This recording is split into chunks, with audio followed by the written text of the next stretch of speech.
नमस्कार मित्रांनो, सध्या सोशल मीडियावर व्हॉट्सअपवर एक बॅनर फिरत आहे। भुंगा विरुद्ध सर्जा प्रेक्षणीय बिनजोडची लढत। मित्रांनो, हा बॅनर पूर्णपणे खोटा आहे। हा बॅनर कधीचा आहे हेच मी तुम्हाला या व्हिडिओमार्फत सांगणार आहे। मागच्याच वर्षी बोहनोली मुंबई येथे बिनजोडच्या शर्यती होत्या। तिथे मित्रांनो भुंगा विरुद्ध सर्जा अशी प्रेक्षणीय बिनजोडची लढत जमलेली होती आणि ती लढत देखील सर्जाने जिंकली होती। तोच हा बॅनर आहे।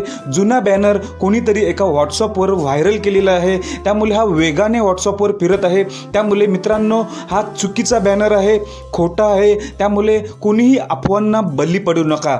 जे महाराष्ट्रातील सर्जा मथुर फॅन आहेत किंवा भुंगा फॅन आहेत, यांनी ह्या बॅनरला बली पडू नका, कारण की हा बॅनर खोटा आहे आणि हा बॅनर बोहनोली मुंबई अड्ड्यातला आहे। मित्रांनो, या बॅनरकडे आता सोशल मीडियावर दुर्लक्ष करा, कारण की जे कोणी व्हायरल करत आहे त्यांना कृपया करून सांगा की हा बॅनर पूर्णपणे खोटा आहे।